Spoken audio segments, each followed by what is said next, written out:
Kremlin is signaling support for President-elect Trump. A spokesperson says signals are positive, noting at least he speaks about peace, saying it favorably distinguishes him from President Biden.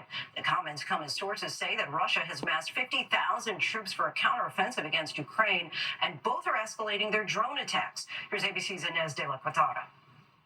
Tonight, Ukraine and Russia trading massive drone strikes as Ukrainian military sources say 50,000 troops, mostly Russian and some North Korean, amass in western Russia for an expected counteroffensive against Ukraine. Ukrainian soldiers currently hold territory in Russia's Kursk region and are already under pressure from Russian military. Moscow seeing the biggest drone strike since the start of the war, 2 airports there temporarily closing. Russia saying 84 Ukrainian drones were sent over Russian skies, claiming all were shot down or suppressed. 5 people were injured, 4 homes caught fire.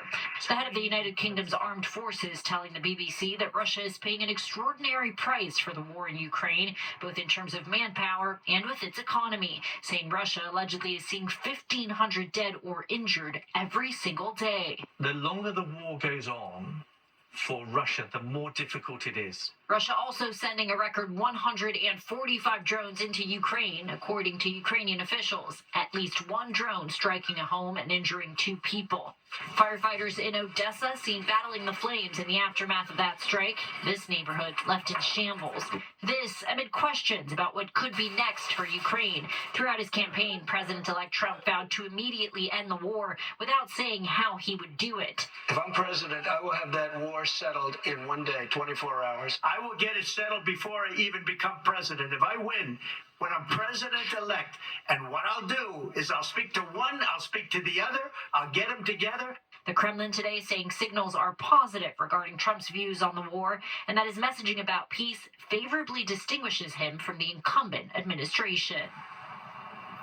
And Lindsay, the Biden administration said on Friday that aid will continue to flow to Ukraine through the end of their term on January 20th. But what happens after that is anyone's guess.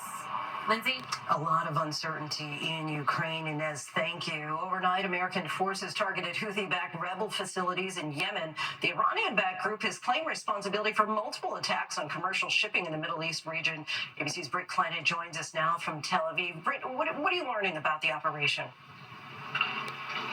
Lindsay, tonight the U.S. once again striking Iran-backed Houthi rebels in Yemen. A U.S. defense official telling ABC News U.S. forces carried out multiple airstrikes on Houthi armed storage facilities, going after weapons used to attack military and civilian vessels in the Red Sea.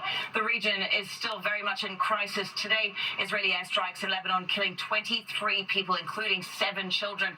And Qatar now suspending its role as a mediator in talks between Israel and Hamas. U.S. officials telling ABC News Qatar also has taken steps to expel Hamas from Doha at their request.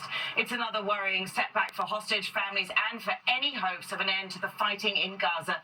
49 killed in the Strip since dawn today, Lindsay. Another violent day there, Britt. Thank you. And we're learning more about the mid-air brawl between 2 players on the Auburn University men's basketball team. Sources tell ESPN reserve players Jaquie Howard and Jaheim Hudson got into a scuffle just after the team plane took off for Houston on Friday. It was serious enough that the pilots called the tower and returned to the airport.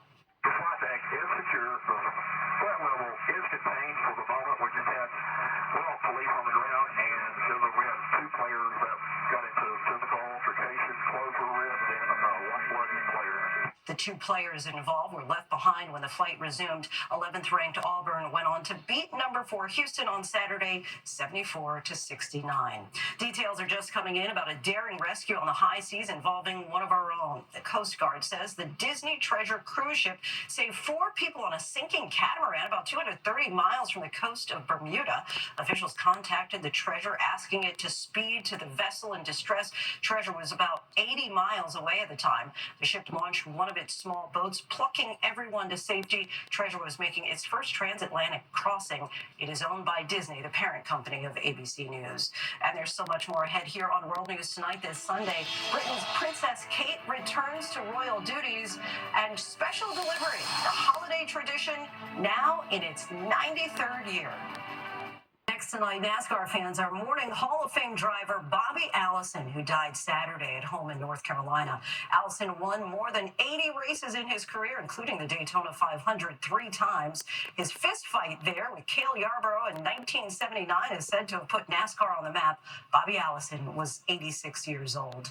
We also want to note the passing of pioneering dance legend Judith Jamison. She was known for her graceful stage presence and unusually tall for a dancer at 5'10". Jamison became an international star in the 1960s when she joined the Alvin Ailey American Dance Theater. She later became its artistic director. Judith Jamison died Saturday after a brief illness. She was 81 years old.